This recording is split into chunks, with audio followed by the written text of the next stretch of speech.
ఆ తర్వాత మిగిలిన కార్యక్రమం అంతా కూడా అక్కడ ఉండే రుద్విక్కులు చేసుకుంటారు. మళ్ళా ప్రాణ ప్రతిష్ఠ చేసేట్టు పెడతారు. కానీ నేను అట్లా కాదు, లోపల ఉండిపోయాను. 3 గంటలు ఉండిపోయాను. ఉండి అన్ని దగ్గరుండి చేయించుకుంటూ వచ్చాను. మరి అమ్మవారు మొట్టమొదటి రోజు ఏదో తేజస్గా ఎక్కడ చూస్తారు, మీరు చూసుకోండి. ఎక్కడైనా ప్రతిష్ఠ చేసాడు, మీరు వెళ్ళండి.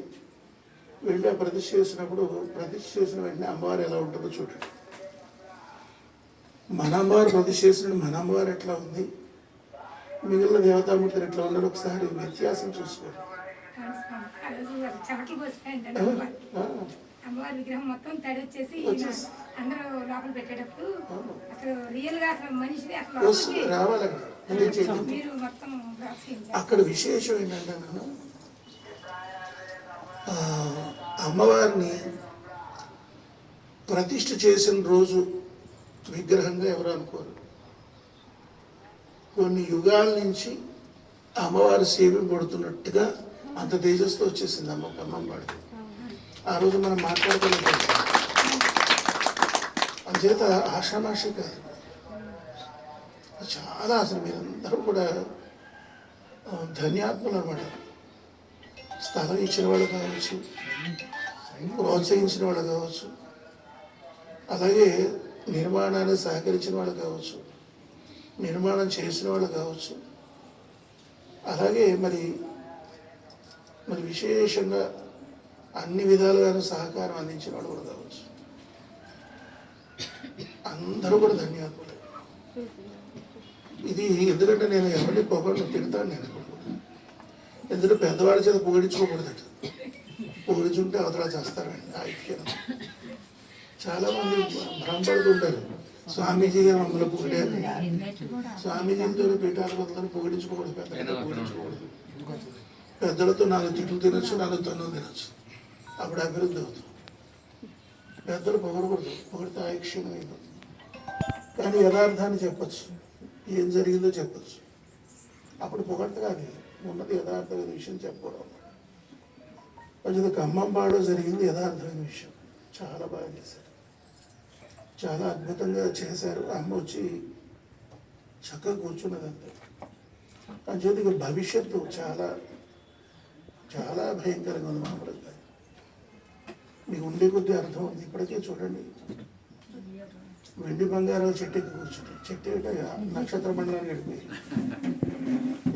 వ్యాపారాలన్నీ పడిపోయాయి. ఇక ఉండే కొద్దీ ఇంకా రకరకాల సమస్యలు ఎదురయ్యే పరిస్థితి. యుద్ధాలు పట్టు చచ్చిపోతున్నారు. అని చేతి ఇవన్నీ వచ్చేసరికి ఏమైపోతుంది, కరువు కాటకాలు ఆరంభమైపోతాయి. కరువు కాటకాలు ఆరంభమైపోతే ఏమైపోతుంది, ఈ చోర భయాలు కూడా పెరిగాయి. ఇక మనం కనీసం ఇంత వేసవిత బంగారం కూడా మెడలో వేసి తిరగడానికి అడిగిపోవలసిన పరిస్థితి. అది కూడా జరగకుండా ముక్కమ్మలో ఒక మహాయాగం చేశాం. చోర భయాలు ఉండకూడదని చెప్పి ప్రత్యేకంగా రోజు చేసాడు. ప్రతి అమావాస్యకు ప్రత్యేక యాగం చేస్తాం. అలాగే రేపు పౌర్ణమికి నవగ్రహ నాయకి యాగం చేస్తాం. చాలా పెద్ద యాగం. నవగ్రహ నాయకి యాగం పౌర్ణమి, మాఘ పౌర్ణమి. త్రిపుర భైరవి దేవి నవగ్రహ నాయకి. ఆవిడ నవగ్రహ దోషాలు పోగొట్టేటాను. ప్రతి సంవత్సరం ఖచ్చితంగా చేస్తాం. ఏం చేసినా చేయకుండా నవగ్రహ నాయకి యాగం చేస్తాం. ఇప్పుడు ఉదాహరణ సూర్యుడు ఉన్నాడు అనుకోండి, ఆ దోషం పోవడం కోసం, ఆ స్వామి అనుగ్రహం కోసం 108 కిలోల గోధుమలు రాసిపోసి దానిపైన సూర్య దోషాన్ని పోగొట్టడం మాతంగి దేవుని కూర్చోబెట్టి ప్రాణప్రతిష్టాపన చేసి, అర్చన చేసి, జపం చేసి హోమాలు చేస్తాం. అది చాలా అద్భుతమైన కార్యక్రమం. అందరూ మీరు రావడానికి ప్రయత్నం చేయండి. చాలా బాగుంటుంది కార్యక్రమం అంతా కూడా. తర్వాత అలాగే ఇక్కడ కూడా ఏమిటంటే మానసాదేవి జరుగుతుంది, లక్ష్మీదేవి జరుగుతుంది, సరస్వతిదేవి జరుగుతుంది, ఆంజనేయ స్వామి జరుగుతుంది, ధన్వంతరికి జరుగుతుంది, భైరవుడు జరుగుతుంది. అందరికీ పూజలు జరుగుతున్నాయి చక్కగా. ఇక్కడ ఒకటి ప్రధానంగా దృష్టిలో పెట్టుకోవాల్సిందంటే, ఒక దేవాలయానికి ఒక దేవాలయం పోటీ కాదు. దేవాలయాల్లో విశేషంగా కార్యక్రమాలు జరగాలి. ఆ దేవాలయంలోని శక్తి లోకాన్ని రక్షించగలగాలి. ఆ శక్తిని పెంచే విషయంలో పోటీ పడాలి. అంతే తప్పించి పూజలు ఎన్ని చేయగలిగాము, ఎన్ని యాగాలు చేయగలిగాము, ఎంత జపం చేయగలిగాము, ఇది ప్రధానమైనదన్నమాట. ఇక మీరు మణిద్వీప వర్ణంతో పాటుగా అమ్మవారి యొక్క జపం కూడా మీరు చేయాల్సిన సమయం ఆసనమైంది. ఎంత జపం చేస్తే అంత మంచిది. మంత్రం చెప్తాను నేను అందరూ కూడా నేను ఒక ఉపదేశంగా నేను ఇస్తాను. చక్కగా జపం చేసుకోండి. అందరూ కూడా మా ఇంట్లో చేసుకోవచ్చు, అంతా చేసుకోవచ్చు. అందరూ అమ్మకి దారి పోయచ్చు, ప్రాంగణంలోకి వచ్చి చేసుకోవచ్చు. తర్వాత ఈరోజు నేను వద్దామా మాందామా అనేటు సందిగ్ధంలో ఉన్నాను.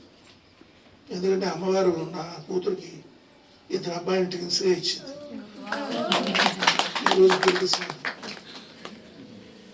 అలాగే వసంత పంచమి ఏమంటే 2 బాబులు, 2 బాబులు.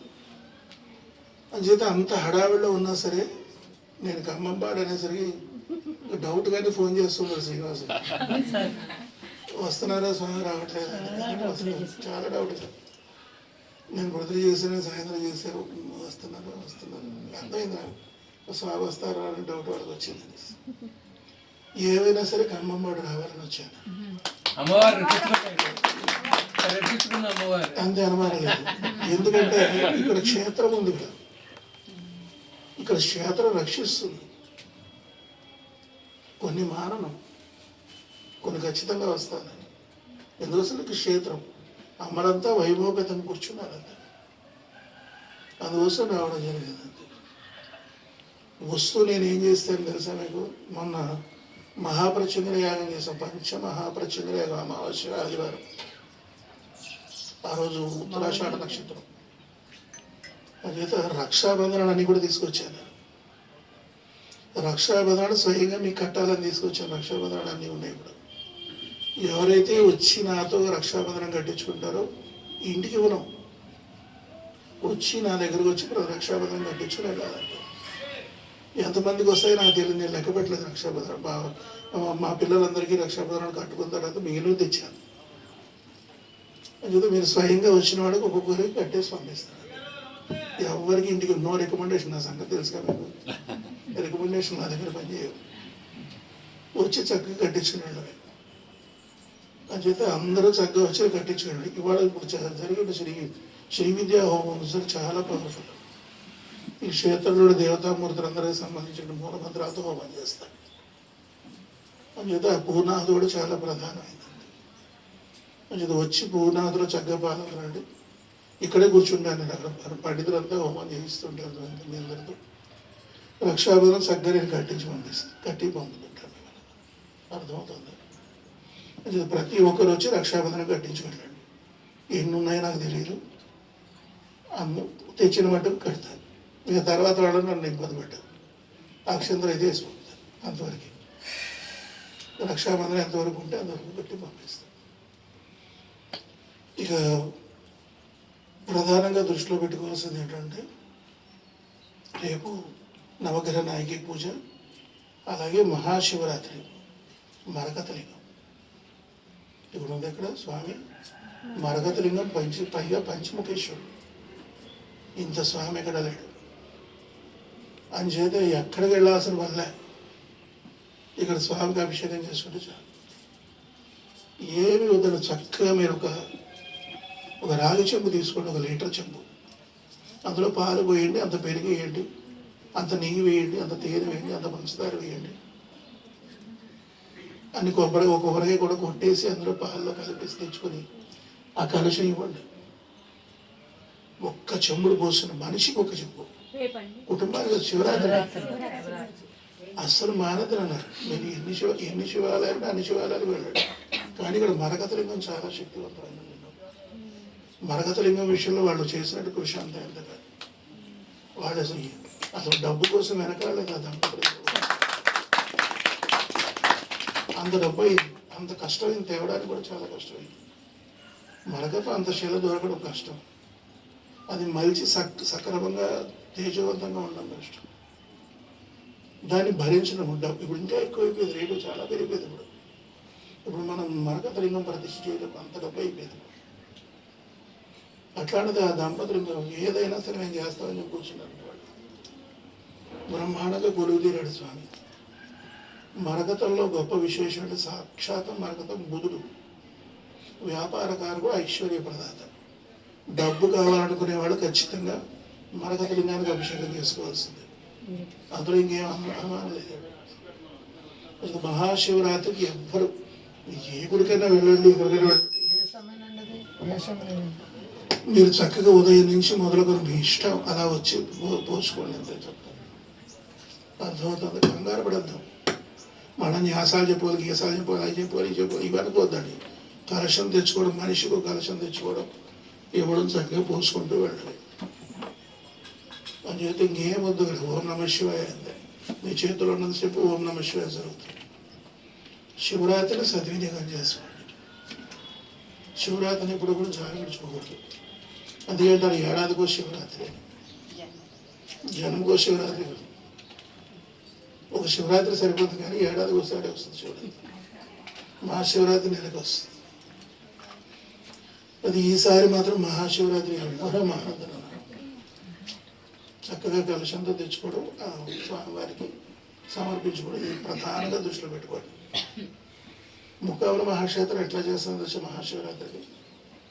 ఏ ద్రవ్యమైనా సరే 108 లీటర్లు 108 కిలోలు మహాకామేశ్వరం చేస్తాం. 27 రకాల ద్రవ్యాలు చేస్తాం. మాకు 24 గంటల సమయం సరిపోతుంది. ప్రత్యేకంగా ద్రవ్యాలకి 10 లక్షలు అవుతుంది. రేపు నవగ్రహ నాయకి పూజకు ప్రత్యేకంగా 3 లక్షల రూపాయలు నవధాన్యాలకు, వాటికి ద్రవ్యాలు మటుకే. అది చాలా విశేషమైన కార్యక్రమాలు జరుగుతున్నాయి ముఖావల మహాక్షేత్రంలో. అదేవిధంగా ఇక్కడ కూడా జరగాలని నా కోరిక.